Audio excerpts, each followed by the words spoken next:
Yevropa Ittifoqi Rossiyaning muzlatilgan aktivlarini muddatsiz vaqtga muzlatib qo'yishni ma'qulladi. Ukraina uchun kredit rejasiga tayyorgarlik ko'rilmoqda.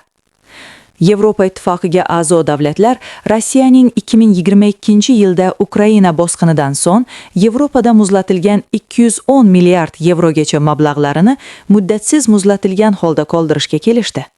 Mablag'larning katta qismi Belgiya banki Euroclear'da saqlanadi va Yevropa yetakchilari Ukrainaga harbiy va iqtisodiy yordam ko'rsatish uchun kredit olish rejasini kelasi haftadagi muhim sammitda tasdiqlashni umid qilmoqda.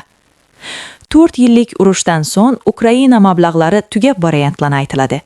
Kelgusi 2 yil uchun mamlakatga 135,7 milliard yevro zarur bo'ladi.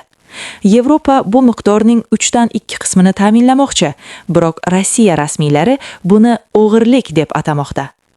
Rossiya Markaziy banki juma kuni Euroclear'ga qarshi Moskva sudiga da'vo arizasi kiritganini ma'lum qildi. Rossiyaning muzlatilgan aktivlari 2022-yil fevral oyidan beri Yevropada qoldirilgan. Shundan 185 milliard yevro Euroclear'da saqlanadi. Yevropa Ittifoqi va Ukraina bu pulni Rossiya vayron qilgan hududlarni tiklash uchun ishlatish kerak deb hisoblaydi. Ukraina prezidenti Vladimir Zelenskiy Rossiya vayron qilgan narsalarni qayta tiklash uchun uning mablag'laridan foydalanish adolatli, o'sha pul bizniki bo'ladi, dedi.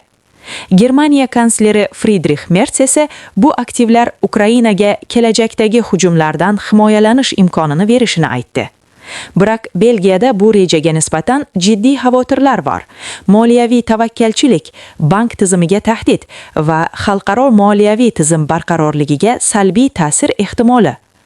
Yevropa Ittifoqining rejasi. YEI hozir Belgiya roziligini olish uchun intensiv ish olib bormoqda. Avval aktivlarning o'ziga tegmasdan faqat ular bo'yicha tushgan foiz daromadlari Ukrainaga o'tkazilgan. 2024-yilda bu 3,7 milliard yevroni tashkil qilgan. Lekin 2025-yilda xalqaro harbiy yordam keskin kamaydi va AQSh esa prezident Donald Trump qarori tufayli Ukrainaga yordamni deyarli to'xtatdi. Shu sababli Yevropaning o'zi katta miqdorda mablag' topishi kerak bo'lib qoldi. Yevropada Ukrainaga 90 milliard yevro yetkazib berish bo'yicha 2 taklif bor. Birinchi, kapital bozorlaridan qarz olish YEI byudjeti kafolat sifatida qo'llaniladi. Belgiyaning eng ko'ngliga yoqqan variant. Ammo bu uchun barcha davlatlar bir ovoz bilan ovoz berishi kerak. Vengriya va Slovakiya bunga qarshi. Ikkinchi, Rossiya aktivlaridan kredit sifatida foydalanish. Aktivlar hali qiymatli qog'ozlarda edi. Hozir esa naqd pulga aylangan va Yevropa Markaziy bankida saqlanmoqda.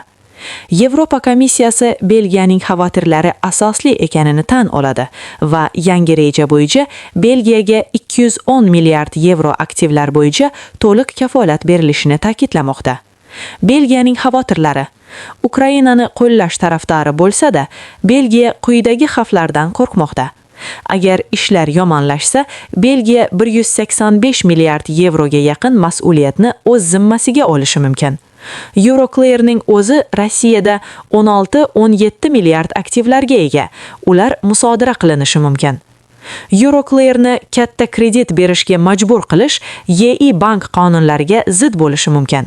Belgiya bosh vaziri Bart de Wever reja bo'yicha ratsional, asoslangan va adolatli shartlar talab qilib, agar risklar katta bo'lsa, sudga murojaat qilishni rad etmaydi.